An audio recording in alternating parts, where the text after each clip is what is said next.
제목, 속물 시어머니, 내가 가난하다며 딸과 이혼시키려 하다. 나는 승낙했다. 이혼 다음 날, 그녀 사위 회사가 탐내던 땅을 240억 원에 낙찰받았다. 3년의 결혼 생활. 나는 그곳을 내 정성을 다해 일군 가정이라고 믿었다. 그런데 시어머니 눈에는 그저 언제든 철회 가능한 투자에 불과했나 보다. 이혼해라.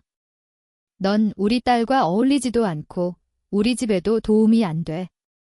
그 말을 듣는 순간 그녀 뒤에서 눈길을 피하는 아내의 모습을 보며 내 심장은 얼음 속에 잠긴 듯 싸늘해졌다. 나는 펜을 들었다. 망설임 없이 서명했다. 그들은 조아라 떠들썩하게 딸을 젊고 유망한 새 사위에게 시집 보낼 준비를 했다. 그리고 다음 날. 시청 부동산 경매장. 누구나 알다시피 그녀의 새 사위 회사가 반드시 낙찰받으리라 장담하던 그 땅을 나는 240억 원에 아주 간단히 낙찰받았다. 스마트폰에 전처가 울먹이며 보낸 음성 메시지가 도착했지만 나는 그냥 삭제 버튼을 눌렀다. 이번엔 게임의 룰은 내가 정한다. 카페의 개별룸 에어컨이 빵빵하게 돌아가고 있었다. 그런데도 내 등줄기에는 땀이 배어나왔다. 민준, 이거 사인할 거야? 말 거야? 장모 최영자가 그 몇 장 안 되는 이혼 합의서를 내 앞으로 밀어냈다. 그녀의 손가락 끝이 탁자 위를 똑똑 거리며 짜증 섞인 리듬을 두드렸다. 나는 마주보고 앉은 아내 박수진을 바라보았다. 그녀는 고개를 숙인 채 이미 다 식은 커피를 숟가락으로 기계적으로 저었다. 한 번도 나를 쳐다보지 않았다. 수진아. 내 목소리는 약간 쉰 듯했다. 너도 이게 좋은 거야? 수진의 손이 잠시 멈췄다. 그러고는 고개도 들지 않은 채 거의 들리지 않을 정도로 작게 긍하고 대답했다. 그 한마디는 가느다란 바늘처럼 내 마음속에 마지막으로 남아있던 비현실적인 환상을 정확히 터뜨렸다. 민준, 수진이를 더는 괴롭히지 마. 최영자가 몸을 앞으로 내밀었다. 얼굴에는 우월감과 초조함이 뒤섞인 표정이 떠올랐다. 너 결혼한 지 3년, 수진이한테 뭘 해줬어? 아직도 그 낡은 조그만 아파트에 살면서 1,000만 원도 안 되는 싸구려 차나 끌고 다니잖니. 수진이 사촌 언니 남편은 작년에 넓은 아파트로 이사했어. 너 차보다 10배는 비싼 차 몰고 다녀. 이런 말, 나는 3년 동안 들어왔다. 수진이랑 사귀기 시작했을 때부터 최영자는 우리 집이 지방의 평범한 공무원 가정이라는 걸 알고 은근히 무시해왔다. 결혼식은 최영자가 크게 하면 창피해라고 말해 아주 간소하게 치렀지만 예물은 조금도 줄이지 않았다. 내 성의를 보자는 둥 말이다. 결혼 후 가족 모임이 있을 때마다 나는 항상 비교 대상이 되어 깔보였다. 어머님.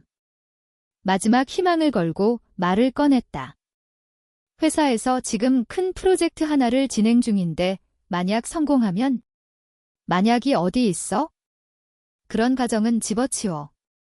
최영자가 짜증스럽게 내 말을 잘랐다. 목소리는 날카롭게 올라갔다. 내가 말하는데 건우는 너랑 달라. 그는 진짜 실력 있는 젊은이야. 자기 회사를 운영해서 연수입이 10억 원은 넘어.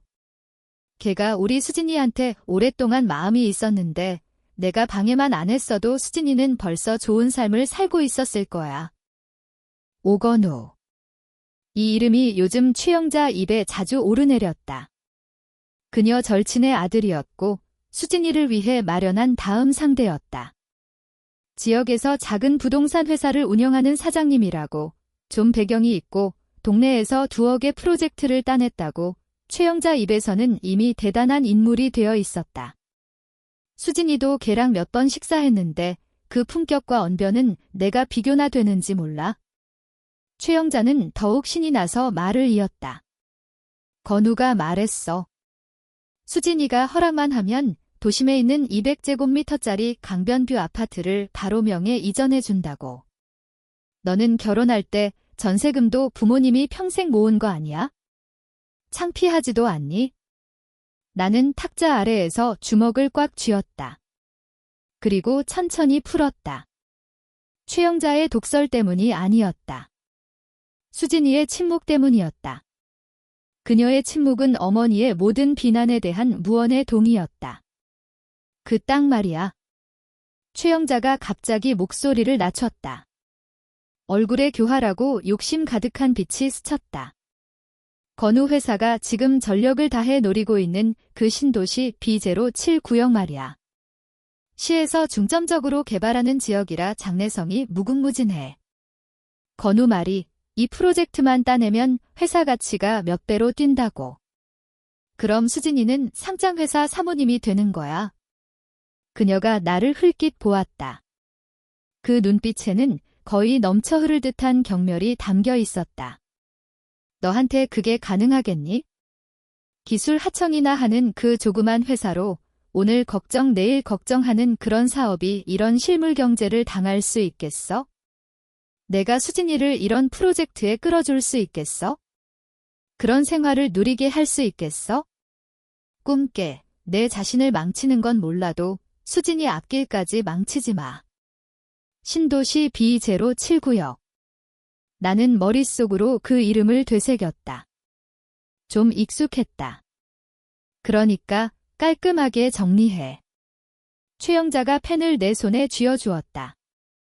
사인하고 좋게 헤어져. 이 집 대출금 좀 남았지만 우리가 내 목까지 떠안을 생각 없으니까. 너는 내 목 갚고 집안 물건도 수진이 내 거 필요 없다고 하니까 빨리 짐 싸서 나가. 질질 끌지 말고 남자답게 해. 나는 그 차가운 펜을 쥐었다. 감정 파탄이라고 인쇄된 그 차가운 글자를 바라보았다. 감정 파탄. 아마도 그렇겠지? 한쪽 마음이 이미 더 밝은 미래로 날아가 버렸고 다른 한쪽은 아직 둘의 미래를 바보같이 계획하고 있다면 그 감정은 이미 오래전부터 내부에서 썩어 있었던 것이다. 고개를 들었다. 최영자의 계산과 득의양양한 얼굴을 지나 마지막으로 수진이에게 시선을 멈추었다. 그녀는 내 시선을 느꼈는지 마침내 얼굴을 들었다. 눈이 약간 빨개져 있었다.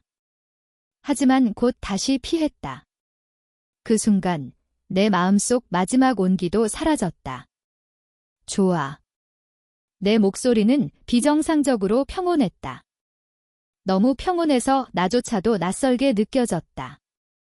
펜 뚜껑을 열고 합의서 맨 마지막에 서명했다. 펜글씨는 흔들림 없이 또박또박했다. 최영자는 안도의 한숨을 내쉬며 얼굴에 순식간에 미소를 띄웠다. 마치 대단한 거래를 성사시킨 것처럼. 합의서를 낚아채듯 가져가 서명을 꼼꼼히 확인하고는 만족스럽게 고개를 끄덕였다. 그래야지. 민준, 이모가 톡톡히 말했다고 원망하지 마. 이모도 너희들 생각에서 하는 말이야. 냉병보다 단통이지. 수진이는 서명된 합의서를 바라보며 입술을 살짝 열었다. 무언가 말하려는 듯 했다. 그러나 최영자가 그녀의 팔을 잡아당겼다. 수진아, 가자. 건우가 아래층에서 기다린대. 오늘 그 아파트 인테리어 견적 보러 가자고. 수진이는 반쯤 끌려 일어났다. 그리고 그동안 한마디도 내게 건네지 않았다.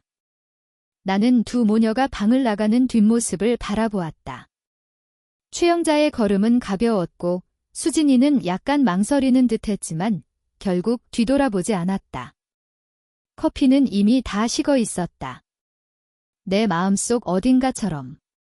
스마트폰을 꺼냈다. 화면에는 10분 전에 받은 읽지 않은 메시지가 떠 있었다. 저장되지 않은 번호였다. 메시지는 짧았다. 강 사장님, 모두 준비되었습니다. 내일 오전 9시 시공공자원 거래센터에서 지시하신 대로 하겠습니다. 이 메시지를 삭제했다.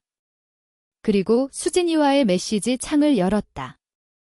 마지막 메시지는 3일 전이었다. 오늘 집에서 밥 먹을래? 라고 그녀가 물어본 것. 나는 천천히 한 글자씩 입력했다. 내일 오후 2시 구청에서 서류 챙겨와. 전송. 그리고 스마트폰을 탁자 위에 엎어놓고 식은 커피를 단숨에 들이켰다. 쓰다. 그러나 정신은 맑아졌다. 카페를 나와 그 집으로 돌아가지 않았다. 노후된 구시가지에 있는 넓이가 80제곱미터도 안 되는 아직 수십 년의 대출금이 남아있는 그 집 결혼할 때 내 부모님이 평생 모은 돈과 내가 몇 년간 모은 돈을 합쳐서 겨우 마련한 전세금이었다. 그때 최영자는 이런 비둘기장에 사람을 살게 하려고 라며 역겨운 표정을 지었고 수진이는 아무 말도 하지 않았지만 그녀도 실망한 것을 알 수 있었다. 이 3년 동안 나는 죽어라 일했다. 프로젝트를 받아들이고 밤새고 조금이라도 빨리 대출금을 갚고 그녀가 좋아할 만한 넓은 집으로 옮겨가기 위해 돈을 모으려고 했다. 두 사람의 마음이 하나면 분명히 나아지겠지 그렇게 믿었다. 지금 생각하면 그냥 내 혼자만의 지제는 그렇겠지였던 것 같다. 차를 강가에 세웠다. 시동을 껐다. 창밖은 화려한 야경. 네온 사인이 반짝이고 강물은 어둡고 무겁게 흐른다. 맞은편 개발 중인 땅이 까맣게 펼쳐져 있다. 거기가 바로 신도시 그리고 B079구역이다. 최영자는 내가 그냥 기술 하청이나 하는 작은 회사의 사장일 뿐이라고 생각한다. 그녀는 모른다. 알려고 하지도 않는다. 우리 회사가 어떤 고객층을 상대하는지, 그리고 몇 년 전 대학 룸메이트와 시작한 투자가 지금은 그녀가 상상도 할 수 없는 금액이 되었다는 것을. 나는 항상 눈에 띄지 않게 해왔다. 부자 행세를 하지 않고 검소하게 살아왔다. 성격이 그런 탓도 있었고 돈이 인간관계의 본질을 망가뜨리는 걸 원하지 않았기 때문이다. 지금 생각하면 그건 순진한 생각이었다. 돈이 없으면 관계를 맺을 자격조차 없다고 생각하는 사람들도 있더라. 스마트폰이 진동했다. 수진이의 답장이었다. 한 글자. 응. 퉁명스럽다. 그녀 어머니처럼.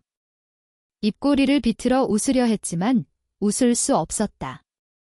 머릿속에 저마다의 과거 장면이 스쳐 지나갔다.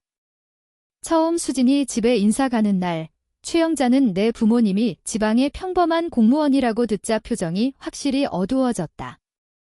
저녁 식사 내내 부모님께서 집 장만할 준비는 되셨어? 전세금 얼마나 보탤 수 있어? 같은 질문을 끊임없이 던졌다.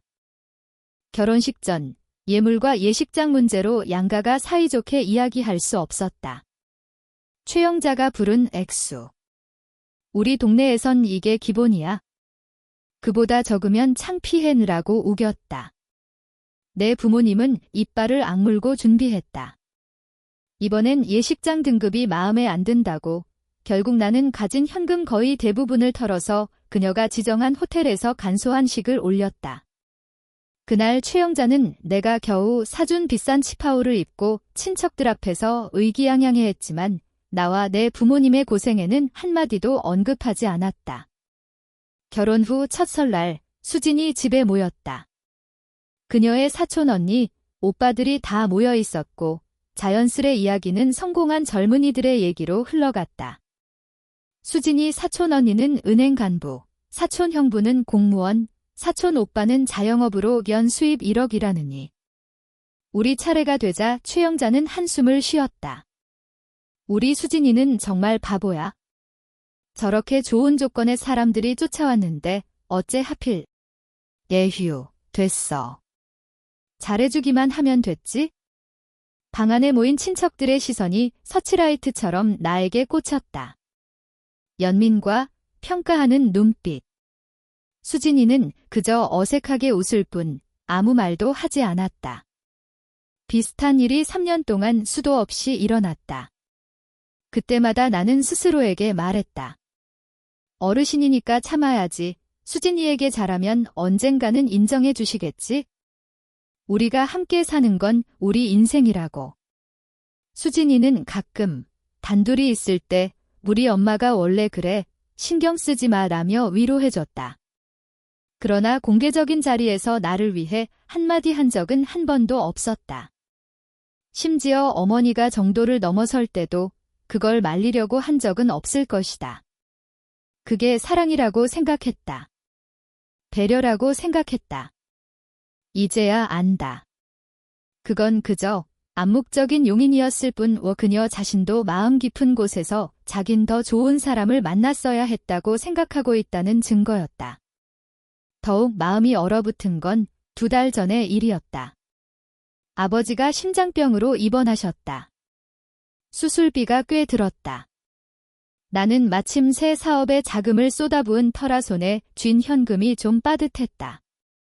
수진이가 관리하는 우리 함께 모은 돈이 있었다. 새 집을 위한 통장이었고 그 안에는 2천만 원이 조금 넘게 있었다. 망설이다가 그녀에게 부탁했다. 아버지 수술비로 1천만 원만 빌려달라고. 사업 자금이 돌아오는 대로 바로 갚겠다고. 수진이는 바로 머뭇거렸다. 그건 집 사는 돈이야. 건드리면 안 돼. 아버지 병은 기다려줄 수가 없다고 말하자 집은 나중에 사도 된다고. 그녀는 오랫동안 망설이다가 말했다. 그럼 직장 동료한테 좀 빌리면 안 될까? 아니면 부모님 쪽에서 어떻게 좀... 나는 더 말하지 않았다. 친구들에게 부탁해서 수술비를 마련했다. 수술은 성공적이었다. 그러나 그 일은 가시처럼 내 마음에 박혔다. 나중에 그녀의 친구에게서 우연히 들었다. 그 무렵 최영자가 수진이와 건우를 맹렬히 이어주려고 애쓰고 있었다는 것을. 그리고 수진이는 실제로 건우와 몇 번 식사를 하고 비싼 핸드백을 선물 받았다는 것을. 최영자는 그 사실을 알고 말리기는커녕 건우의 후한 인심을 칭찬했다고 한다. 그 순간 병원 복도에서 전화 너머로 수진이도 어쩔 수 없었어. 엄마가 너무 강해서 라는 친구의 변명을 들으면서 온몸이 얼어붙는 걸 느꼈다. 그래. 내가 아버지 병세로 골머리를 앓고 있을 때 내 아내는 다음 상대와 저녁을 함께하고 그에게서 선물을 받고 있었던 것이다. 모든 인내와 모든 노력은 그 순간 완전한 웃음거리가 되었다. 강바람이 습기를 머금고 차 안으로 밀려들었다. 나는 깊게 숨을 들이마셨다. 스마트폰 주소록을 열어 오랫동안 연락하지 않았지만 주태형이라는 이름으로 저장된 번호에 전화를 걸었다. 전화는 바로 연결되었다. 차분한 남성의 목소리가 들렸다. 민준이. 오랜만이네. 무슨 일이야? 태형님. 잠시 멈추었다. 목소리는 차분했다. 하나 부탁드릴 게 있습니다. 그 신도시 B079역 내일 경매에 참여하고 싶습니다. 전화 너머가 2초간 조용해졌다. 오. 너도 부동산에 관심이 생겼어. 예전엔 기술 쪽에만 전념하던 너였잖아. 설마 업종 전환. 뭐, 생각이 좀 있어서요. 자세히 설명하지 않았다. 서류나 보증금 준비는 저희 쪽에서 다 해놓았습니다. 다만 경매에 직접 나서는 사람은 좀 낯선 얼굴이 좋겠습니다. 그래서 믿을 만하고 입이 무거우면서 아무도 모르는 사람을 태형님 쪽에서 알선해 주실 수 있겠습니까? 수수료는 최고 조건으로 드리겠습니다. 주태형은 지역 상공회의소 중진으로 인맥이 매우 넓다. 내 회사가 자리 잡는데도 그의 촉이 조언이 있었다. 눈치 빠른 그는 곧 내 의도를 알아챘다. 하하, 너 한번 조용히 화려하게 한판 놀아보려는 거지? 알겠다, 맡겨라. 내일 내가 고 군을 보내겠다. 걔는 막 귀국해서 아는 사람이 없어. 내 정체 드러나지 않게 잘 처리해 줄 거다. 고맙습니다. 뭘, 이런 걸 가지고. 그런데 민준아. 목소리를 낮췄다. B079역은 워낙 맛있는 땅이라 노리는 자들이 많아. 저 오건우라는 젊은이가 요즘 엄청 들썩이고 있어? 어떻게든 손에 넣으려는 모양이더군. 뒤에 밀어주는 사람도 있다는 소문이 있어? 너 정말 자신 있냐? 오건우. 그 이름이 또 나왔다. 강 건너 어두운 공사장을 창밖으로 바라보며 천천히 말했다. 태형님. 내일은 좋은 구경 한번 하시죠. 다음 날 오후 2시, 나는 시간 맞춰 구청에 도착했다. 수진이가 와 있었다. 최영자도 같이 왔다. 내가 갑자기 생각을 바꿔 도망가지는 않을까 경계하는 표정이다. 수진이는 화장을 얇게 했지만 눈은 약간 부어 있었다. 안색은 좋지 않았다. 한 번도 보지 못한 새로운 원피스를 입고 있었다. 그녀가 예전에 좋아하지만 비싸서 못 사겠다고 했던 브랜드의 옷이었다. 아무래도 건우의 선물인 듯 했다. 서류 다 챙겼지? 놓친 거 없지? 최영자가 먼저 입을 열었다. 퉁명스러운 어투였다. 나는 무시하고 수진이 앞으로 걸어갔다. 신분증과 주민등록등본을 꺼냈다. 가자. 절차는 놀랄 만큼 빨리 끝났다. 직원이 절차에 따라 확인했다. 이혼 의사 확인. 최영자가 곁에서 수진이 대신 네, 물론이죠. 물론이라고 답했다. 직원이 그녀를 한번 훑어보았지만 아무 말도 하지 않았다. 수진이는 내내 고개를 숙이고 있었고 아주 작은 목소리로 네라고만 말했다. 짙은 젓갈색의 이혼 증명서가 건네졌을 때 나는 비현실적인 느낌에 사로잡혔다. 3년의 결혼 생활.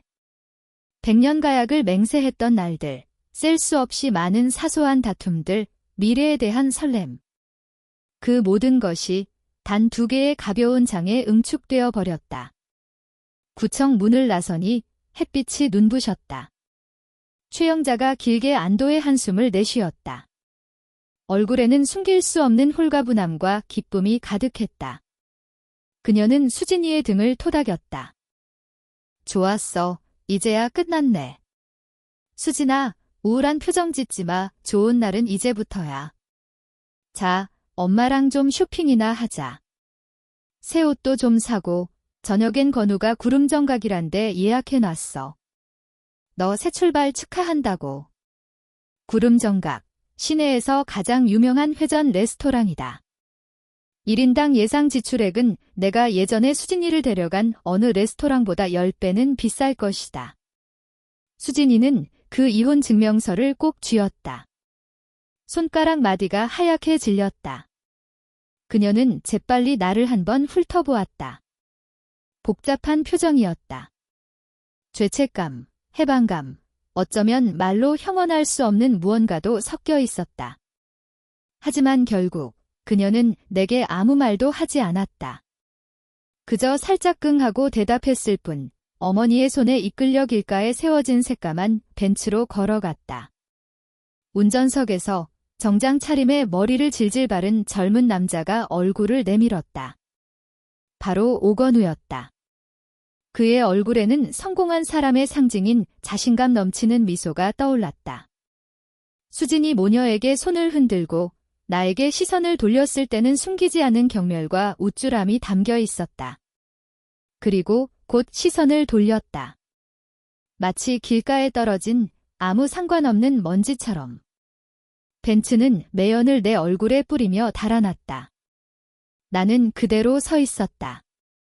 차가 사라진 방향을 멍하니 바라보았다. 마음은 텅 비어 있었다. 상상했던 것만큼의 고통은 없었고 단지 완전한 차가운 평온함만이 있을 뿐이었다. 오래도록 짊어지기엔 너무 무거웠던 그 짐을 마침내 내려놓은 듯한 기분이었다. 스마트폰이 진동했다. 주태형의 메시지였다.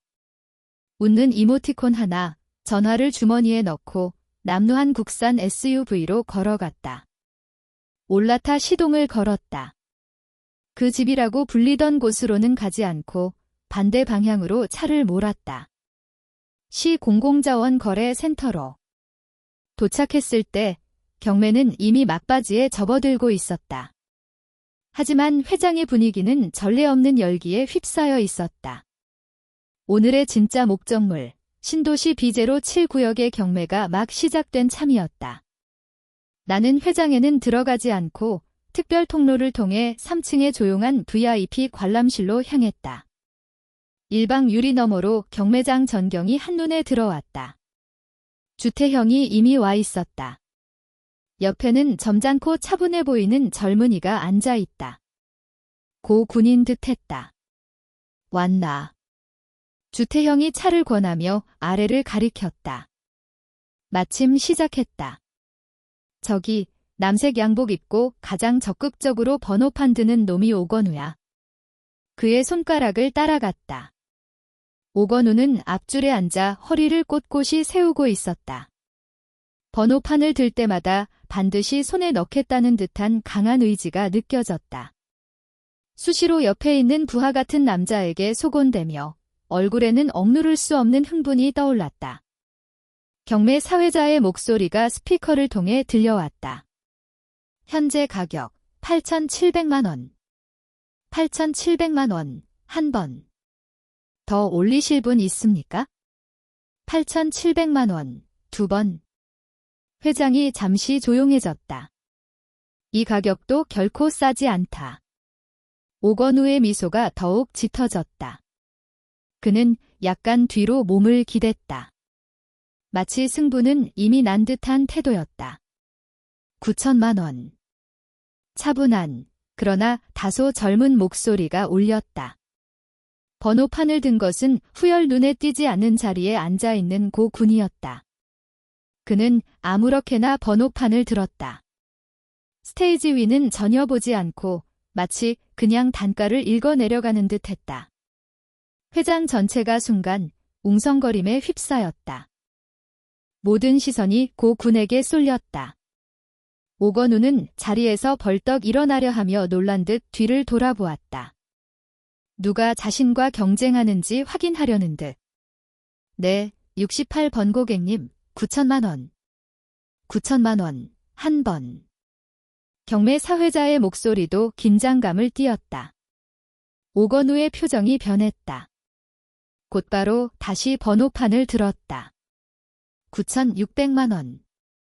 9,500만 원.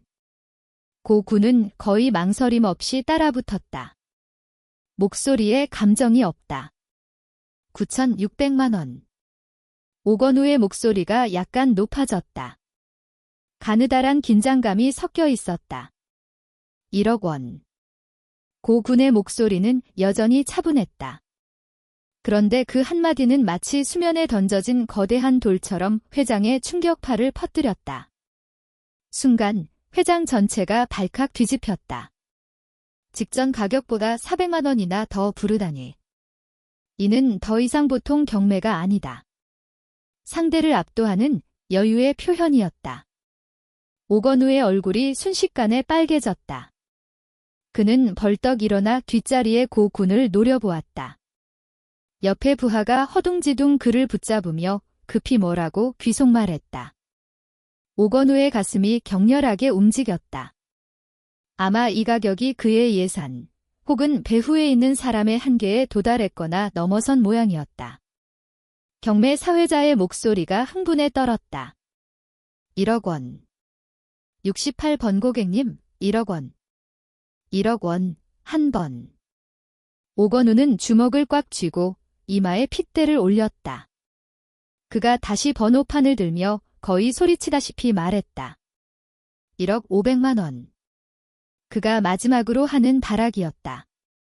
고 군이 미세하게 우은 듯 했다. 그리고 무수한 시선 속에서 또다시 느긋하게 번호판을 들었다. 1억 2천만 원. 회장이 순간 고요에 휩싸였다. 바늘 떨어지는 소리도 들릴 듯한 정적이었다. 오건우는 모든 힘이 빠진 듯 털썩 의자에 주저앉았다. 안색은 죽은 빛이었고 그 눈에는 믿기 어렵다는 표정과 분노, 그리고 끝없는 절망이 소용돌이쳤다. 그의 곁에 있던 부하도 고개를 숙였다. 경매 사회자가 3번을 불렀지만 더 이상 응하는 사람은 없었다. 낙찰. 68번 고객님, 1억 2천만 원의 신도시 B07 구역을 낙찰받으셨습니다. 경매 추의 소리가 울렸다. 박수, 웅성거림, 탄성이 터져나왔다. 많은 사람들이 고 군에게 몰려들었다. 갑자기 나타난 큰돈을 움직이는 젊은 미스터리의 정체를 알고 싶어 했다. 고 군은 정중하게 미소 지을 뿐 직원에게 이끌려 바로 연문으로 빠져나가며 누구와도 대화할 기회를 주지 않았다. 나는 관람석에 서서 아래층의 시체처럼 널브러진 오건우를 바라보았다.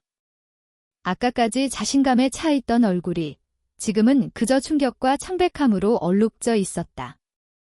마음속에 어떤 쾌감이 있긴 했지만 대부분은 모든 것이 정리된 듯한 평온함이었다. 스마트폰이 또 진동했다. 이번엔 수진이었다.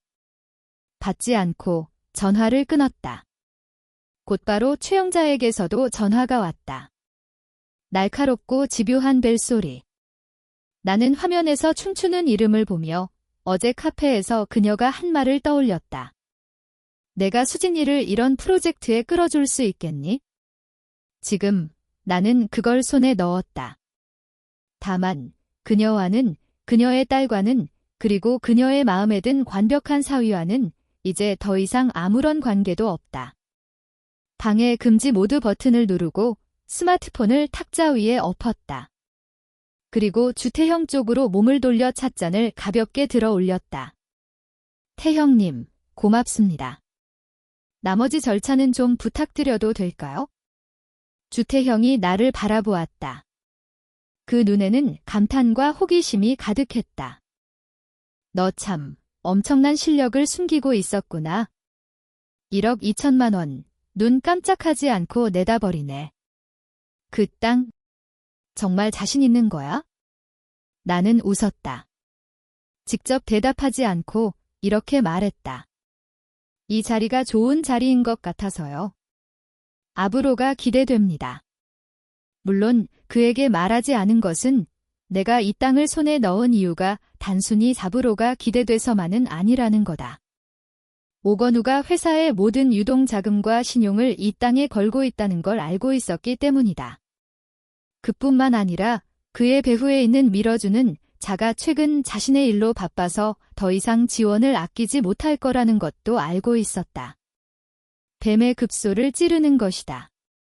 이 땅이야말로 오건우와 그리고 최영자 일가의 허영과 호화로운 꿈의 급소였다. 스마트폰 화면이 또다시 빛났다. 이번엔 수진이의 문자였다. 짧은 문장이 쓰여 있었다. 민준, 너 대체 누구야? 나는 그 답장을 하지 않았다. 내가 누구냐고? 이 질문은 그녀가 망설임 없이 이혼 서류에 사인하고 오건우의 차에 올랐던 그 순간 이미 의미를 잃었다. 지금의 나는 그냥 강민준. 갓 독신이 되었고 우연히 돈이 좀 있고 투자도 좀 하는 평범한 사람일 뿐이다. 거래센터를 나와 수진이와 살던 그 집으로 돌아가지 않고 바로 회사로 향했다. 회사라고 해봤자 엘리트들이 모인 작은 스튜디오에 가깝다. 눈에 잘 띄지 않는 오래된 빌딩의 한 호실에 있다. 직원은 많지 않지만 하나하나가 기술 전문가다. 몇 년 동안 우리는 대기업이나 공공기관의 맞춤형 소프트웨어 개발과 보안 시스템 구축을 상당수 수주했고 이익도 매우 컸다. 하지만 나는 줄곧 낮은 자세로 조용히 돈 버는 것을 신조로 삼아왔다. 오피스 문을 열자 공동 경영자이자 오랜 친구인 정우성이 모니터 앞에서 눈살을 찌푸리고 있었다. 소리 듣고 고개를 들어 나를 보더니 눈을 동그랗게 떴다. 웬일이야, 너. 오늘 거 하러 가는 날 아니었어. 보아하니 내가 이혼 절차 하러 가는 걸 알고 있었나 보다. 끝났어. 창가로 걸어가 물 한 잔 따라 마셨다. 날씨 얘기하듯 아주 담담한 어조였다. 우성이 걸어와 내 어깨를 톡톡 쳤다. 예전에도 말했잖아. 저 박수진이네 집안 사람들은. 에휴, 이혼 잘했어. 상처 더 깊어지기 전에. 형제, 앞으로는 일에 집중해. 좋은 미래가 기다리고 있어. 나는 웃으며 아무 말도 하지 않았다. 우성은 내 실제 재정 상태를 아는 몇 안 되는 인물 중 하나다. 대학 시절 가상화폐에 손을 댔고 이후로도 몇몇 벤처 기업에 투자했다. 그는 나와 마찬가지로 최영자나 오건우 같은 인간들을 코웃음 친다. 참, 그런데 우성이 무언가 생각난 듯 표정이 이상해졌다. 웃음을 참는 것처럼 보였다. 내가 간 후에 저 오건우라는 놈이 미친 듯이 저 68번의 정체를 알아내려고 혈안이 됐어. 회장 밖에서 주태형 쪽 고군을 붙잡아 추궁하려 했는데 상대가 완전히 무시하고 차 타고 가버렸지? 그대로 버려져서 얼굴이 시퍼래졌다니까? 하하. 상상이 간다. 항상 순탄하게 잘 나가고 자신을 엘리트라 여기는 오건우 같은 인간이 이런 좌절을 겪은 적은 아마 지금까지 없었을 것이다. 특히 새로운 여자친구와 앞으로 장모님께 반드시 손에 넣겠다고 큰소리쳤던 일에 관해서는 말이다. 거기서 끝이 아니야. 우성이 더 가까이 다가와 목소리를 낮추고 눈썹을 흔들었다. 내 아는 사람 중에 구름정각 매니저 있는데 아까 연락 왔어. 내 전처랑 그 엄마, 그리고 오건우가 개인실에서 밥 먹고 있었대. 처음엔 분위기 좋았는데 오건우가 전화를 받았더래. 아마 딱 문제인 듯 전화 끊고 나서 얼굴이 저런 마치 아버지 죽은 표정이었다며. 전 시어머니는 뭐가 어떻게 된 거냐고 자꾸 묻는데 오건우는 얼버무리기 바빴고 그 뒤로는 더 말할 필요도 없이 어색하기 그지없었다지. 하하하하. 우성이 크게 웃었다. 나는 별다른 감정 없이 들었다. 최영자의 속물근성, 수진이의 침묵, 오건우의 내면의 약함. 이런 사람들의 희로애락은 오늘부터 이미 나와 무관하다. 맘대로 찾게 놔둬. 내 자리에 다시 앉아 컴퓨터를 켰다. 우성아, B007 자료랑 예전에 이야기 나눴던 스마트 커뮤니티 통합 플랜 다 보내줘. 그리고 서윤앤 설계의 서윤아 씨, 안코 스마트의 이준호 박사님께 연락해서 가까운 시일 내에 만날 약속을 잡아줘. 그분들과 바로 협의를 진행하고 싶어. 우성은 웃음을 거두고 진지한 표정이 되었다. 알겠어. 이 땅을 발판으로 너의 기술과 자원을 통합해서 모범 사례를 만들려는 거지? 그런데 이건 상당히 큰 도약이 될 수도 있어. 지금까지 부동산 개발에 직접 관여해 본 적은 없잖아. 직접 개발하는 건 아니야? 고개를 저으며 창밖의 도시 스카이라인에 시선을 두었다. 우리는 핵심 부분만 담당할 거야. 땅은 보유하고 최고의 파트너를 끌어들여 건설과 후속 운영을 맡길 거야.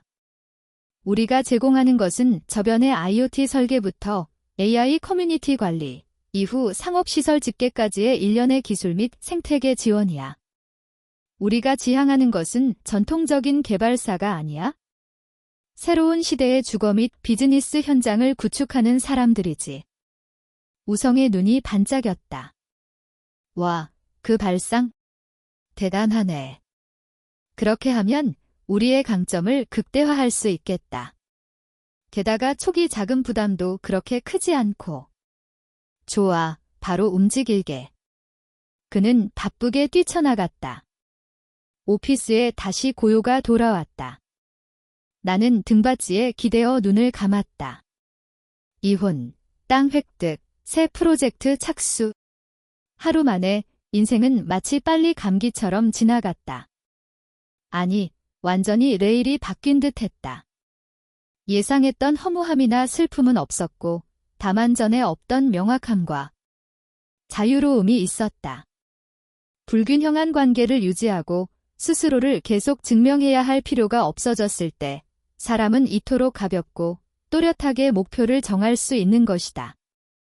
스마트폰이 또 끈질기게 진동하기 시작했다. 이번엔 최영자였다. 여러 번, 몇 번을 걸어왔다. 나는 망설임 없이 이 번호를 수신 차단 목록에 추가했다. 세상이 조용해졌다. 그 후 며칠 동안 나는 거의 회사와 각 파트너사와의 미팅에 몰두했다. B07 구역의 나머지 절차는 주태형의 도움으로 순조롭게 진행되었고 자금도 복잡한 경로로 준비되었으며 필요 이상의 주목을 받지는 않았다. 업계 관계자들 사이에서는 이 신비로운 땅 주인은 해외 자본의 지원을 받는 조직이며 매우 낮은 자세로 공격적이라고 보는 시각이 퍼져 있었다. 수진이네 상황을 적극적으로 알아보려고 하지는 않았지만 그럼에도 불구하고 몇 가지 소식은 들려오는 법이다. 우성이와 다른 친구들의 보고를 종합하면 그쪽은 말 그대로 아비규환의 양상을 띠고 있음을 알 수 있었다.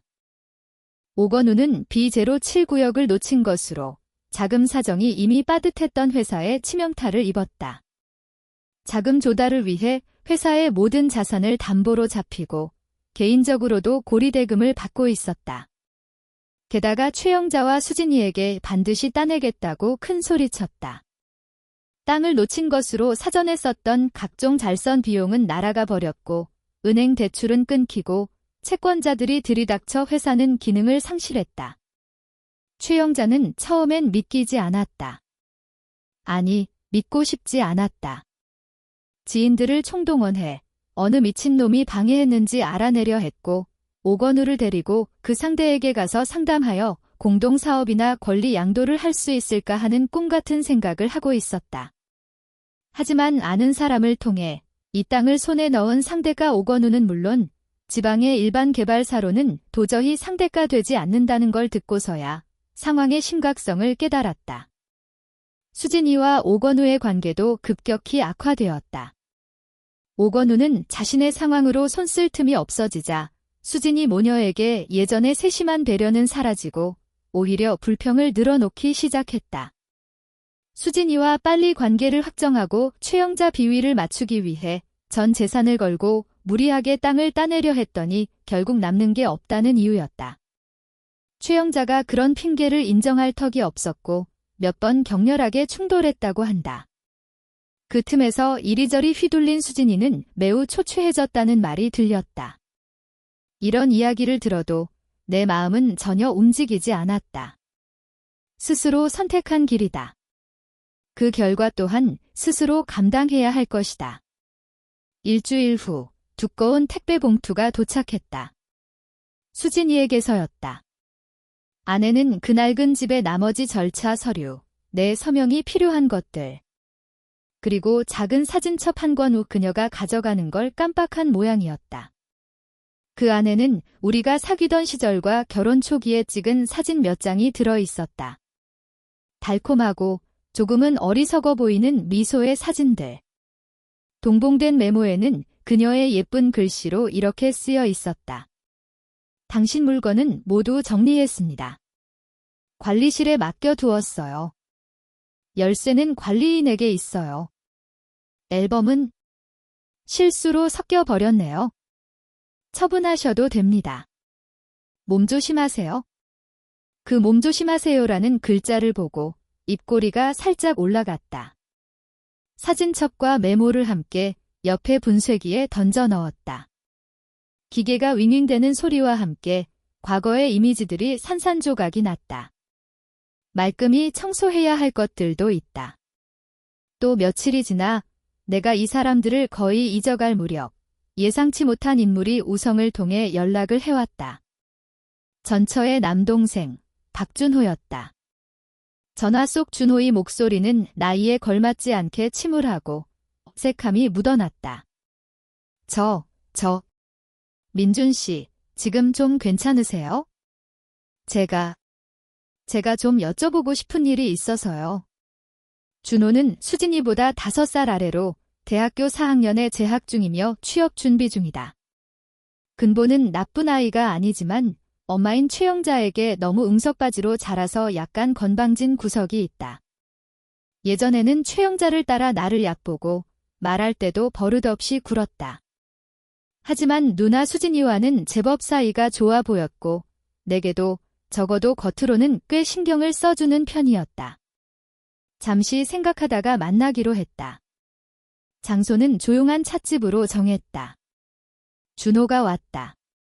비싸 보이는 캐주얼 브랜드 옷을 입고 있지만 표정은 조금 어둡고 눈빛은 이리저리 흔들렸다.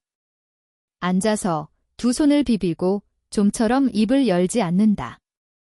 무슨 일이야? 차를 따라주며 직접 물었다. 민준 씨.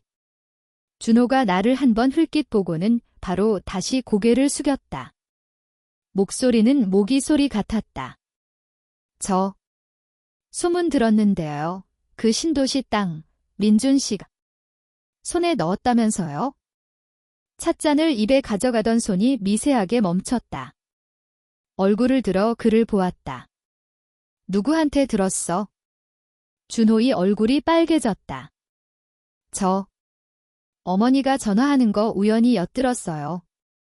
어머니도 뭔가 여기저기 알아보시는 모양인데 요즘 집에서 울고 화도 내고 민준이가 복수하려는 거다 그러고 내 누나는 눈이 없었다 그러고 두서는 없지만 무슨 말을 하려는지는 알겠다.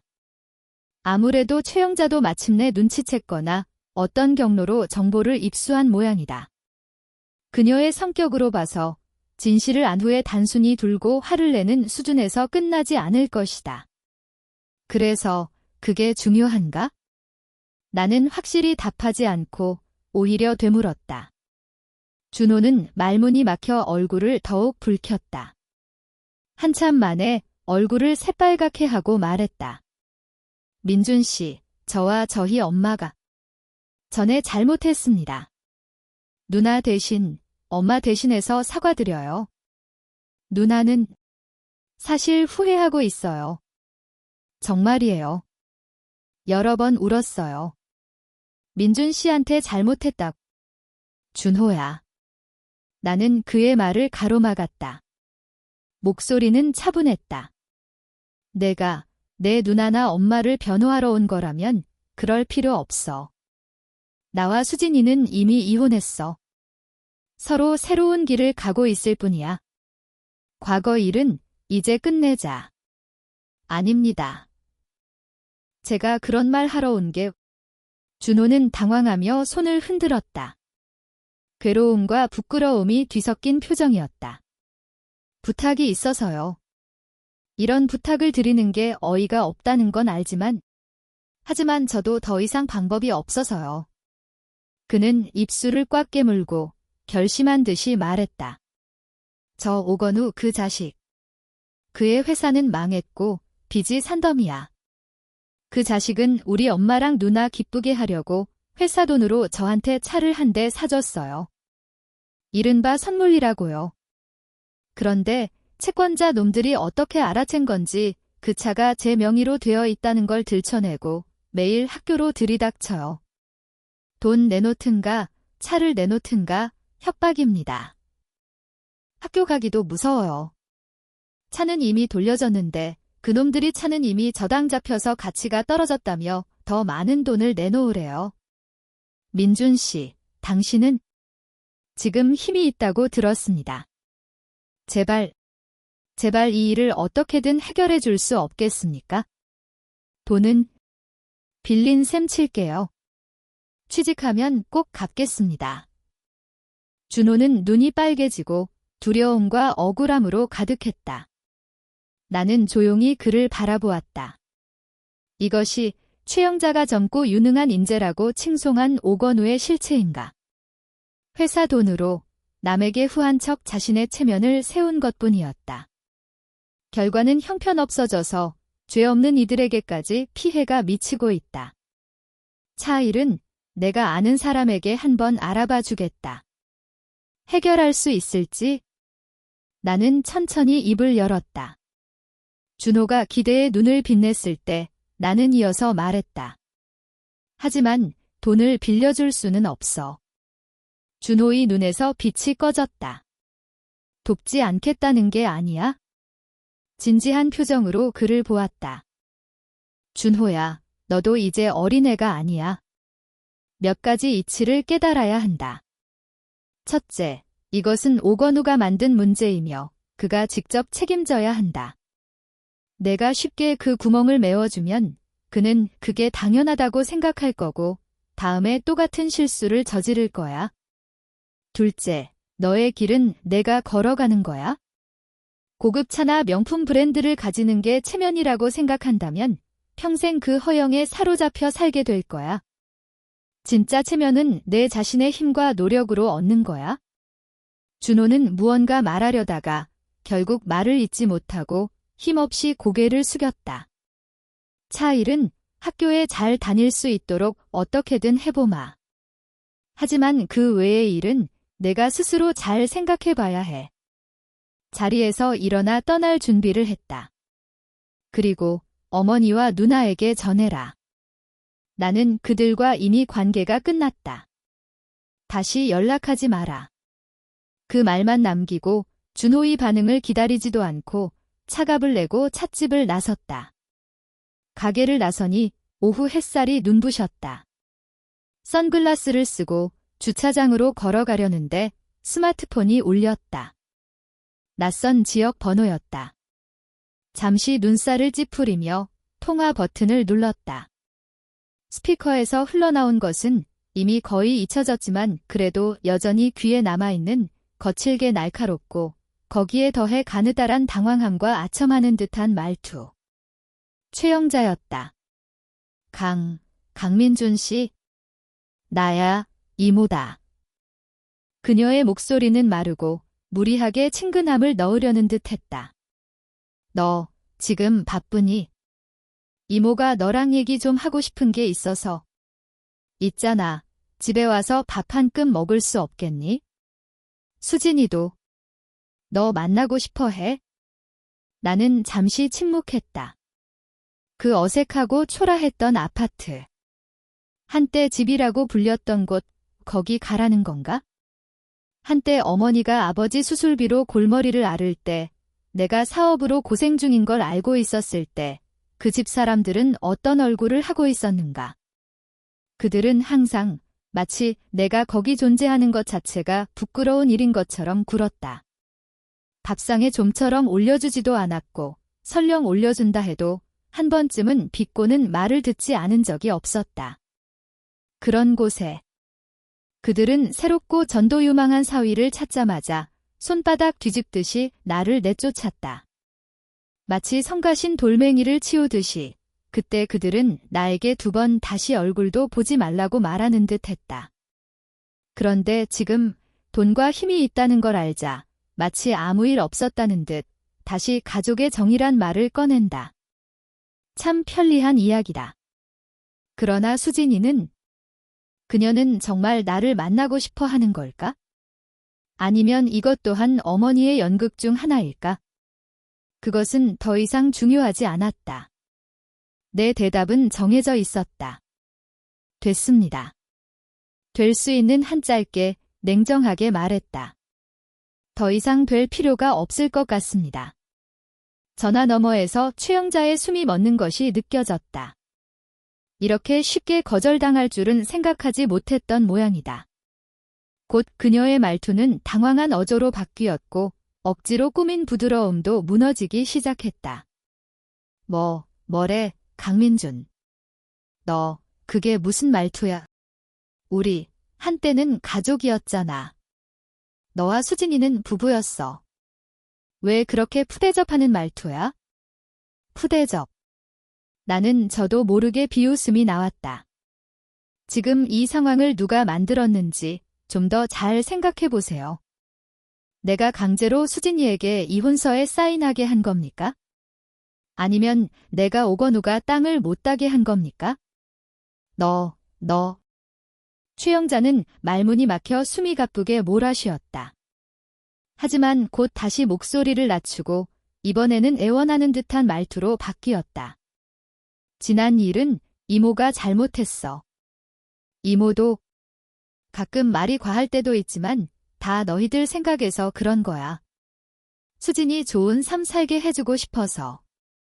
그러니까 너도 이제 성공했으니 옛날 서운한 일은 다 잊고 살자. 수진이도. 마음속엔 아직도 너를 생각하고 있어. 요즘 먹지도 못하고 자지도 못하고 여일대로 여인 상태야. 내 마음은 전혀 움직이지 않았다. 오히려 우스꽝스럽기까지 했다. 내 생각.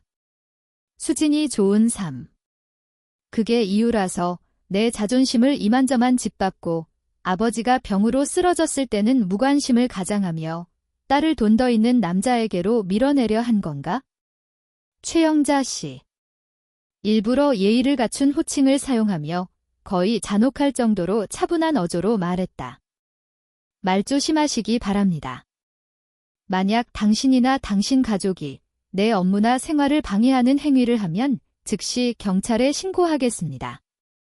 그리고 법적 책임도 물을 겁니다. 수진이와는 이혼 시 재산 분할도 끝났습니다. 서로 미련은 없습니다. 만약 그녀나 당신이 결혼 생활 중 내가 무언가 갚아야 할 게 있다고 생각하면 변호사를 선임하고 증거를 모아서 법정에서 해결하시기 바랍니다. 그리고 지금 이 번호로 전화해서 더 이상 나를 괴롭히지 마세요. 그렇게 말하고 그녀가 더 울부짖을 틈도 주지 않고 전화를 끊었다.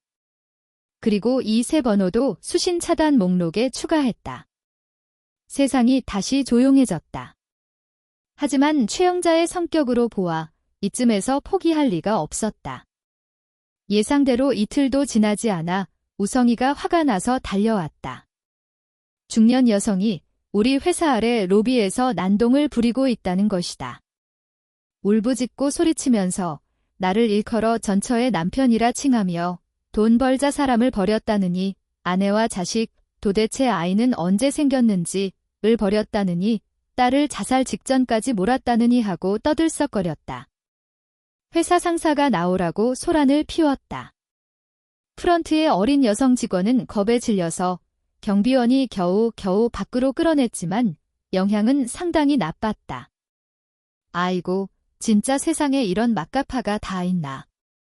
그 할망구. 우성이가 경로했다.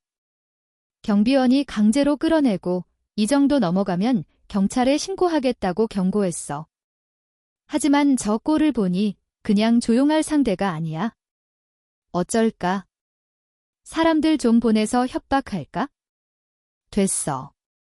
나는 고개를 저었다. 최영자가 회사에 난동 부리러 오는 건 예상한 범위 아니었다.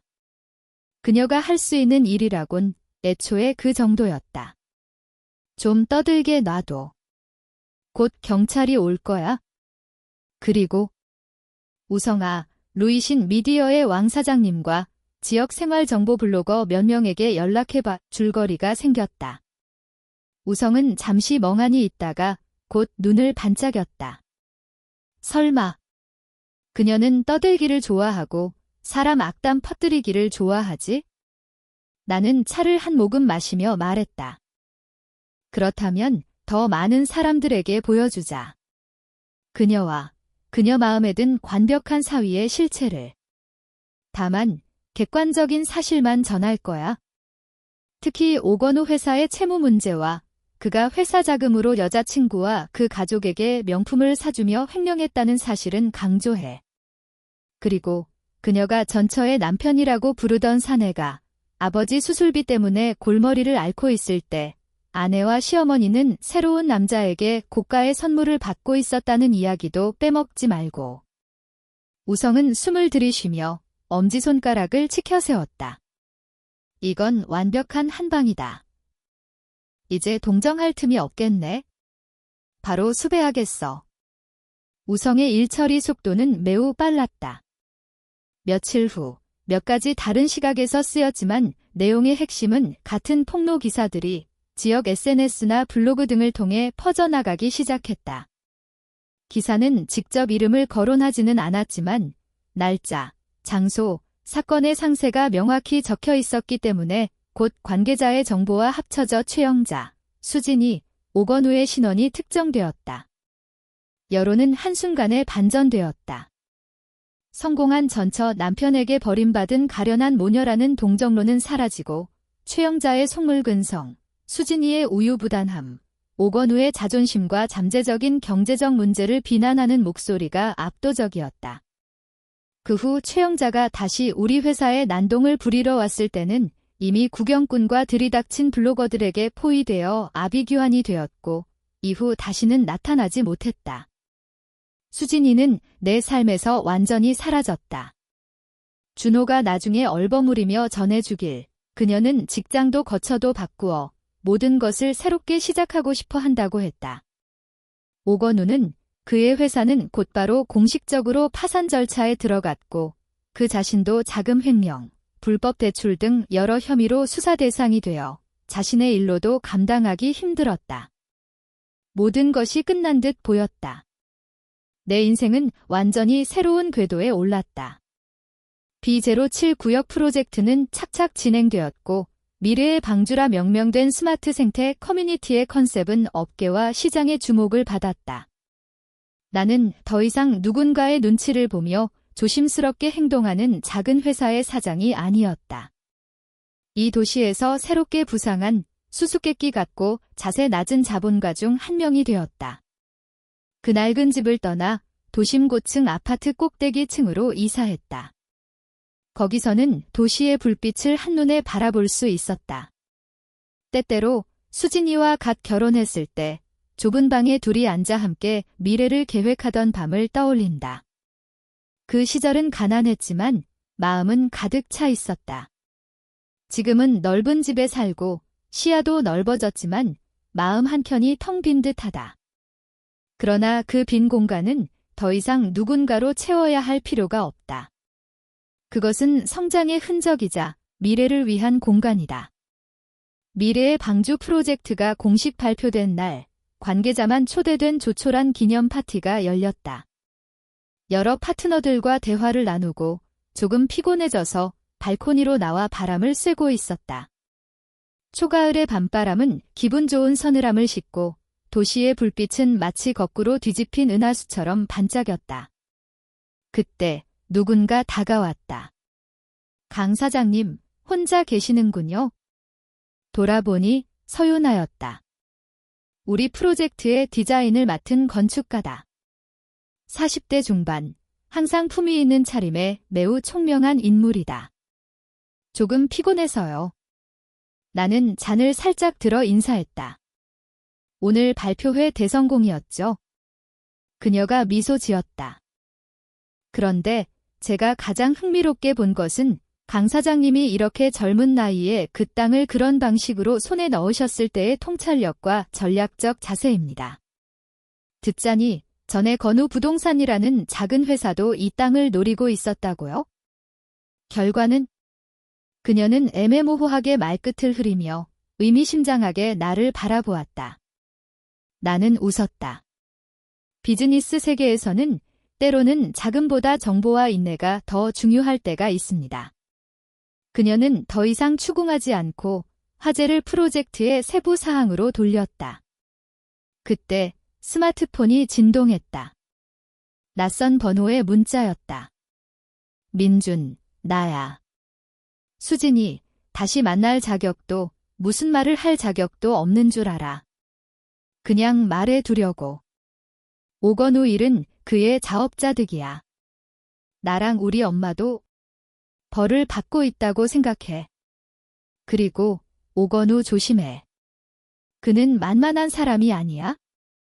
그의 배후에 주사장이라고 불리는 사람이 있는데 상당한 세력을 가진 것 같아. 그는 그 땅을 놓친 걸 내 탓으로 생각하고 있어? 너에게 해를 가할지도 몰라. 몸조심해. 주사장. 나는 눈썹을 찌푸렸다. 그 주영창인가? 아직도 끝나지 않은 것 같다.